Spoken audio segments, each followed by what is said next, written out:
So friends, अब समझते हैं जावा में एरर हैंडलिंग किस तरीके से की जाती है। यहाँ हमने 2 क्लासेस बनाई हैं और कुछ कोड हमने पहले से तैयार किया हुआ है। सबसे पहली चीज़ की हमने 3 वेरिएबल डिक्लेयर किए हैं, A B and C. User से इनपुट लेने के लिए हमने स्कैनर क्लास इनिशियलाइज की है और हमने एक लॉजिक बनाया है 2 नंबर को डिवाइड करने का। ओके, अब अगर इस प्रोग्राम को हम रन करते हैं, first number then second number, तो देखिए सारी चीज़ें ठीक चलती हैं, आंसर हमको एकदम सही मिलता है। लेकिन प्रॉब्लम क्या है, यहाँ पर जो इनपुट हमें मिल रहा है वो कहाँ से मिल रहा है? यूज़र से मिल रहा है। इसलिए अगर यूज़र कोई गलत इनपुट देता है, मान लीजिए यूज़र कोई गलत इनपुट देता है, फॉर एग्ज़ाम्पल पहला नंबर 4 है और सेकंड नंबर यूज़र गलती से 0 दे देता है, क्योंकि आप यूज़र से पूछ रहे हैं, यूज़र कोई भी नंबर दे सकता है। तो मैं यहाँ पर मान लीजिए 0 नंबर दे देता हूँ, तो यहाँ पर देखिए सिस्टम अपना एग्जीक्यूशन यहीं पे हॉल्ट कर देता है और मुझे एक रैंडम एरर मैसेज जनरेट कर देता है कि प्रोग्राम में एक अनहैंडल्ड एक्सेप्शन आया है जिसे कि प्रोग्राम हैंडल नहीं कर पा रहा है। तो ऐसे समय पे जहाँ पर कि अनसर्टेन हो कि कोई ऐसा डेटा भी आ सकता है गलती से जिसमें कि हमारा जो लॉजिक है वो काम करना बंद कर दे, या फिर उस लॉजिक में किसी तरीके की कैलकुलेशन की मिस्टेक्स आने लगे, ओके, या कुछ एक्सेप्शन आने लगे जिससे कि सिस्टम हैंडल ना कर पाए। ऐसी कंडीशंस को हैंडल करने के लिए हम एरर हैंडलिंग यूज़ करते हैं।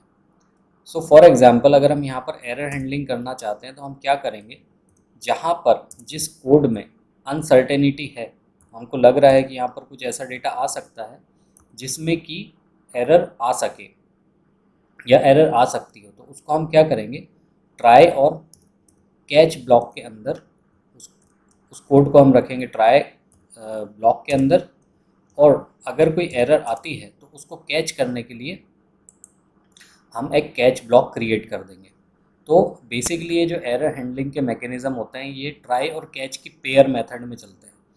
दैट हम सिस्टम को कहते हैं कि ट्राई फॉर दिस कोड, और अगर आपसे हैंडल ना हो पाए तो जो भी एरर आती हो वो आप हमको दिखा दो। ओके, तो यहाँ पर हम करेंगे कैच ब्लॉक और कैच ब्लॉक में लिख देंगे एक्सेप्शन,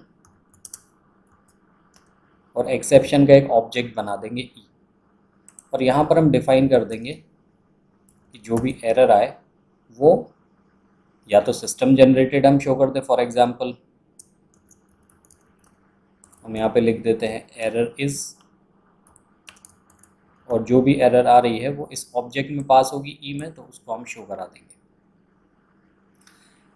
ओके, तो यहाँ पर हम फाइल को रन करते हैं, पहला नंबर देते हैं 4, दूसरा नंबर देते हैं 0। तो यहाँ पर देखिए एरर इज़, ओके, तो जो भी एरर आ रही है वो सिस्टम जनरेटेड में एरर हम यहाँ पे दिखा सकते हैं।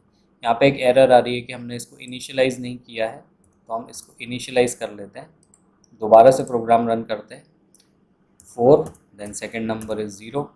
यहाँ पर देखिए अब जो आपको पहले आपका प्रोग्राम आगे के एग्जीक्यूशन को स्टॉप करके एक पॉइंट पे रुक जा रहा था, अब एरर हमारी जो कस्टमाइजली हैंडल भी हो रही है, जो सिस्टम जनरेटेड मैसेज है वो हमको यहाँ पे दिख भी रहा है, और साथ ही साथ प्रोग्राम अपना एग्जीक्यूशन भी आगे कंटिन्यू रख रहा है। इसीलिए यहाँ पर जो एक आउटपुट मैसेज जो हमने रखा है वो भी यहाँ पर देखिए शो हो रहा है। तो इस तरीके से बेसिकली ट्राई और कैच ब्लॉक को यूज़ करके एरर की हैंडलिंग की जाती है। अगर आप सिस्टम जनरेटेड मैसेज नहीं दिखाना चाहते हैं तो आप अपना कस्टमाइज मैसेज भी यहाँ पर दिखा सकते हैं, like please supply correct data. पहला नंबर दीजिए, दूसरा नंबर दीजिए, यहाँ पर देखिए अब जो आपको एरर आएगी वो कस्टमाइज एरर आएगी, यानी कि कुछ सिस्टम जनरेटेड मैसेज हैं जो कि नॉर्मली जो एंड यूज़र है वो समझ नहीं पाते हैं, तो हम उनके लिए एरर मैसेज इस तरीके से क्रिएट कर सकते हैं ताकि इजीली वो एरर मैसेज को समझ पाए। अब यहाँ पर जो हम एक्सेप्शन लिख रहे हैं उसको हम स्पेसिफिक भी लिख सकते हैं। लाइक फॉर एग्जांपल हम यहाँ पे लिख सकते हैं कि अरिथमेटिक एक्सेप्शन अगर कोई आता है तो वो यहाँ पर शो कर दिया जाए। ओके, तो अगर आप यहाँ पे प्रोग्राम रन करते हैं और ये एक अरिथमेटिक एरर है, तो यहाँ पे जो अरिथमेटिक एक्सेप्शन है that divide by zero error, so this arithmetic जो बेसिकली एक्सेप्शन है वो आपका सिस्टम शो करेगा। अब मान लीजिए कि मैं यहाँ पर एक एरे इनिशियलाइज करता हूँ।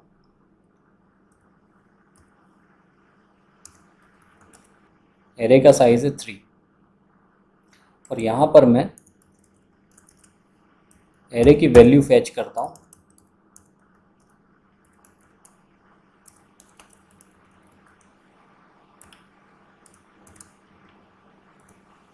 और इंडेक्स वैल्यू रखता हूँ 4। फाइल को रन करते हैं।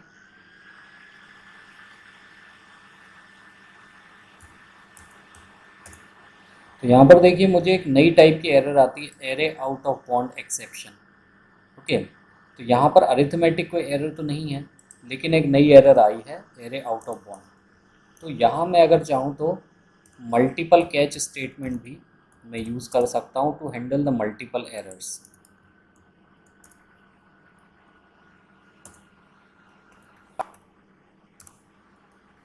ओके, अब इस फाइल को रन करते हैं।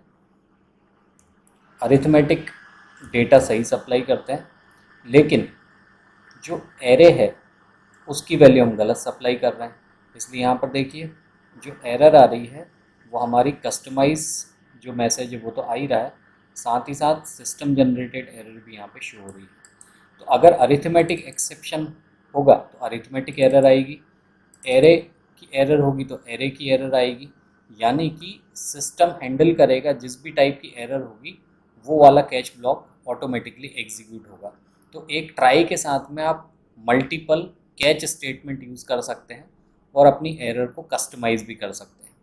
और जैसे कि मैंने आपको बताया कि अगर आप अपना कस्टमाइज मैसेज देना चाहते हैं तो आप सिस्टम जनरेटेड मैसेज को यहाँ से हटा दीजिए और इसके बजाय आप अपना खुद का एरर मैसेज यहाँ पे जनरेट कर दीजिए, ताकि जब आपका एरर मैसेज जनरेट हो तो जब आपका एरर मैसेज जनरेट हो तो यूज़र को कुछ मीनिंगफुल एरर मैसेज दिखे, ताकि समझ पाए कि बेसिकली क्या एरर प्रोग्राम में आई है। ओके, इसके बाद में ट्राई कैच के साथ एक स्टेटमेंट और यूज़ होता है, that is called the finally. So try catch and finally.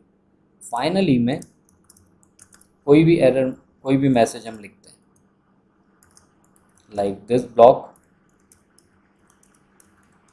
Will always run.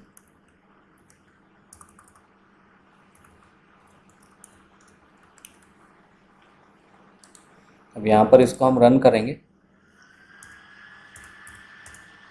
Okay, तो एक एरर हमको मिल रही है एरे की, और दूसरी जो मैसेज आ रहा है वो फाइनली ब्लॉक से आ रहा है। तो ये जो ब्लॉक है चाहे एरर आए या ना आए, लेकिन ये ब्लॉक हमेशा आपका रन होगा ही होगा। अब इस ब्लॉक की ज़रूरत आपको कब पड़ेगी तो वो मैं आपको क्लियर कर देता हूँ। फॉर एग्जांपल आप कोई डेटाबेस का ऑपरेशन कर रहे हैं, आपको डेटा का कनेक्शन ओपन करना है। मान लीजिए कि डेटा के कनेक्शन करते वक्त कुछ एरर आती है, तो भी जो कनेक्शन आपने ओपन करने की कोशिश की थी आप उसको क्लोज़ करेंगे ही करेंगे। तो ऐसा कोई स्टेटमेंट जो कि एरर आने के बाद भी एग्जीक्यूट होना ही हो कंपल्सरीली, ऐसे स्टेटमेंट को आप लिखते हैं फाइनली ब्लॉक के अंदर। यानी कि ट्राई तो करेगा ही सिस्टम, कोई एरर आएगी तो कैच ब्लॉक हैंडल भी करेगा, लेकिन फाइनली ब्लॉक हमेशा रन होगा किसी ऐसी टास्क के लिए जो कि हमेशा रन होनी ही होनी है। ओके, तो ऐसे केसेस में आप try catch and finally use कर सकते हैं।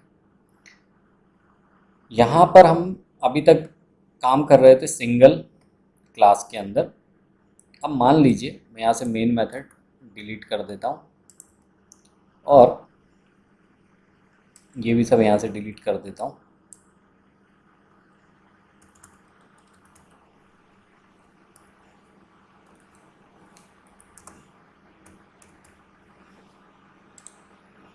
और यहाँ पर एक मेथड क्रिएट करता हूँ।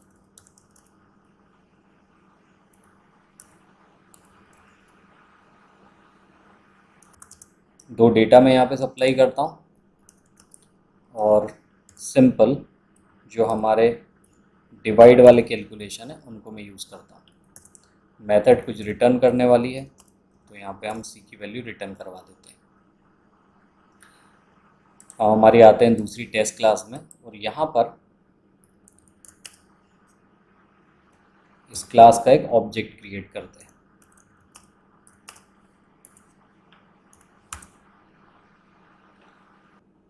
यहाँ पर इस कैलकुलेशन वाली मेथड को हम कॉल करते हैं ताकि हमें एरर मिले।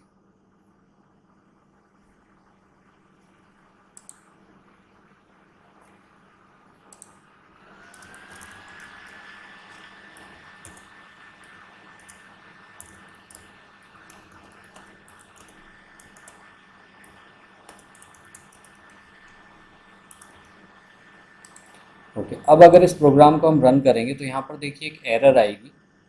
ओके, और काफ़ी सारा कुछ लिखा हुआ है, part 3 demo error handle. Okay, कहाँ पर एरर आ रही है ये सारी चीज़ें यहाँ पे दिखा रहा है।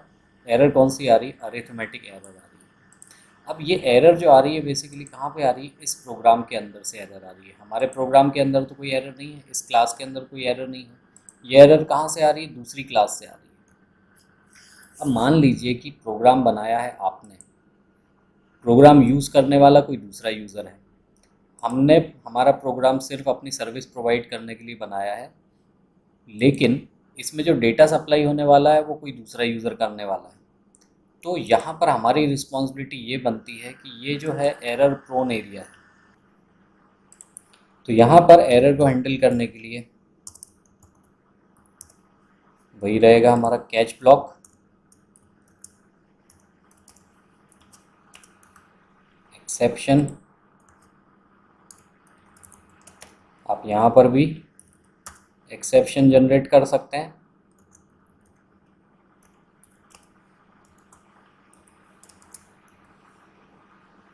और यहाँ पर आप एक मेथड यूज़ कर सकते हैं, थ्रो न्यू एक्सेप्शन। और यहाँ पर आप अपना एक्सेप्शन डिफाइन कर सकते हैं, like please check the data. Okay, अब ये जो बेसिकली हमारा एरर मैसेज है वो इस मेथड के थ्रू जाने वाला है। तो हम यहाँ पर लिखेंगे थ्रोस एक्सेप्शन। ओके, पहले स्टेटमेंट को अभी हाइड कर देते हैं। अब यहाँ पर आते हैं, तो अब यहाँ पर आते हैं और यहाँ पर बेसिकली जो हमारा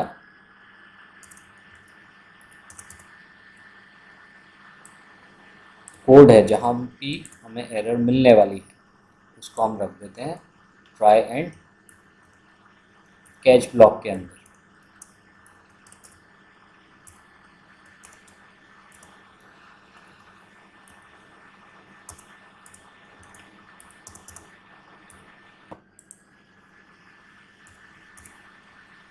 ओके, और अब प्रोग्राम को रन करते हैं। तो यहाँ पे देखिए जब आप इस मेथड को कॉल करेंगे तो डेटा आपका रॉन्ग है। थोड़ा सा और स्पेसिफिक देखने के लिए हम ये वाला मैसेज यहाँ से हटा देते हैं। तो जो बेसिकली हमारा क्लास से मैसेज आ रहा है सिर्फ उसी मैसेज को हम शो करते हैं। तो यहाँ पे देखिए जावा का एक एक्सेप्शन आ रहा है और दूसरी क्लास से जो मेथड आपकी एरर थ्रो कर रही है वो एरर आपको इस प्रोग्राम के अंदर यहाँ पर शो होगी। तो ये एरर कहाँ से आ रही है? बेसिकली ये एरर आ रही है उस क्लास से जहाँ पर कि एक्चुअल में कैलकुलेशन होने हैं। तो अगर आप एक ऐसा प्रोग्राम बनाते हैं जिसका कि यूज़ किसी दूसरी क्लास में होने वाला है और वहाँ पे कोई ऐसा कोड है जो कि एरर प्रोन है, जहाँ पर एरर आ सकती है, यहाँ पर या जहाँ पे डेटा की अनसर्टेनिटी है कि ऐसा डेटा भी सप्लाई किया जा सकता है जिसमें कि एरर आए। तो ऐसे में आप ट्राई कैच ब्लॉक यूज़ करिए और थ्रो मेथड यूज़ करिए आपका कस्टमाइज एरर मैसेज थ्रो करने की, ताकि जब यूज़र उस पर्टिकुलर प्रोग्राम को रन करे तो जो क्लास कॉल हुई है उस क्लास से कस्टमाइज एरर मैसेज यूज़र को दिखे या यूज़र के सामने शो हो, ताकि यूज़र देख के ये समझ पाए कि बेसिकली वो कौन सा कोड है या वो कौन सी क्लास है जहाँ से कि उसे एरर मिली है।